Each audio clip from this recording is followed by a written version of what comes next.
Hi అండి. ఈరోజైతే బ్రెడ్తో chatpat chat తయారు చేయబోతున్నానండి. దీన్నే బ్రెడ్ ఫ్రై అంటారు, కొంచెమంది బ్రెడ్ చాట్ అని అంటారు. చాలా యమ్మీగా ఉంటుందండి. దానికోసం ముందుగా మనం మిల్క్ బ్రెడ్ తీసుకోవాలండి, బ్రౌన్ బ్రెడ్ కాదు. మిల్క్ బ్రెడ్ తీసుకుని ఇంకోండి ఇలాగా చిన్న చిన్న పీసెస్ లాగా కట్ చేసుకుని స్క్వేర్ ఆకారంగా కట్ చేసుకుని పక్కన పెట్టేసుకోవాలి. ఈ బ్రెడ్కి బ్రౌన్ పార్ట్ ఏదైతే ఉందో అదే టేస్ట్ వస్తుందండి ఈ చట్పట్ చాట్కి. అందుకని చెప్పేసి ఇది తీయని అవసరం లేదు, ఈజీగా ఇలాగ క్యారీ చేసుకుని వేసుకోవచ్చు. ఇదైతే నాకు ఒక 5 బ్రెడ్ స్లైసెస్కి ఇన్ని పీసెస్ అయినాయండి. ఇప్పుడేమో ఇంకోండి మన దగ్గర వెజిటేబుల్స్ ఉంటాయి కదా, onion, red bell paper, green bell paper, tomato, cauliflower, red chilli flakes, ఒక హాఫ్ లెమన్, కరివేపాకు, సాల్ట్, పసుపు, కాలీఫ్లవర్ ముక్కలు. దీన్ని బేస్ చేసుకుంటూ మనం చేద్దామండి. ఇప్పుడైతే ఒక పాన్ పెట్టేసుకుని షాలో ఫ్రై చేసుకోవాలండి. బ్రెడ్ స్లైసెస్ షాలో ఫ్రై చేసుకుంటూ, ఇది డీప్ ఫ్రై చేయకూడదండి, బాగా క్రంచీ అయినా కూడా బాగోదు.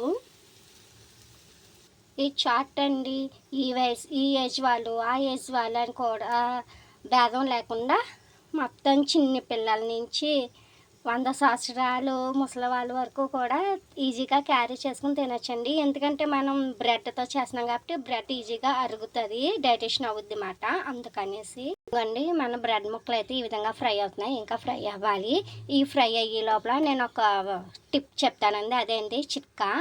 డైజెషన్తో యాసిడిటీతో బాధపడే వాళ్ళు ఏజ్ లిమిట్ ఉండదండి, వాళ్ళందరూ కూడా ఈజీగా చేసుకోవచ్చు. ఈ చిట్కా అయితే ఒక గ్లాసు వాటర్ తీసుకుని, అది ఒక గ్లాసు వాటర్ తీసుకుని, మామూలు వాటర్, అది గోరువేడిగా చేసుకుని ఒక స్పూను వాము వేసుకుని, అది హాఫ్ గ్లాస్ అయ్యేదాకా ఆ వాటర్ వాము రెండు కలిపి హాఫ్ గ్లాస్ అయ్యేదాకా ఉంచుకొని స్ట్రైన్ చేసుకుని అరగడుపునే కనుక 25 days 20 days అలాగా మనం త్రాగుతుంటే అంటండి యాసిడిటీ, డైజెషన్స్ ప్రాబ్లమ్స్, ఒంట్లో ఏదైనా ఎలర్జీ ప్రాబ్లమ్స్ ఏమైనా ఉంటే తగ్గుతాయంట. మీరు కూడా ట్రై చేసేయండి.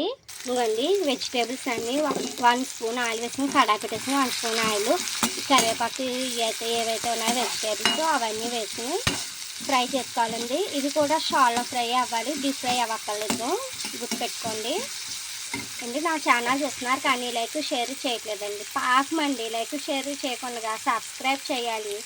ఈ నా ఛానల్ ఎవరైతే చూస్తున్నారో వారందరూ లైక్ షేర్ సబ్స్క్రైబ్ మర్చిపోకుండా చేయండి ప్లీజ్ ఫ్రెండ్స్.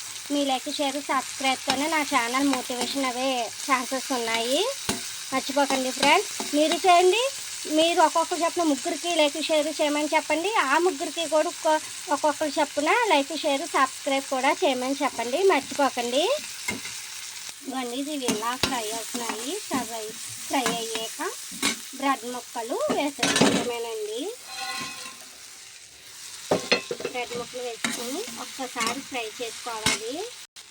ఇవ్వండి అలాగా కొంచెం లెమన్ జ్యూస్ పిండుకొని స్టవ్ ఆఫ్ చేసుకుంటామండి. ఇప్పుడు సర్వింగ్ బౌల్లో తీర్చి ఇంకోండి మన యమ్మీ బ్రెడ్ చాట్ వేడిగా రెడీ అయిపోయింది. ఇదైతే ఇలాగే కూడా తినేవచ్చు, లేదు మేము ఎలా తినలేము అనుకున్న వాళ్ళు జామ్ తోటైనా సరే కెచప్ తోటైనా సరే తినేవచ్చు.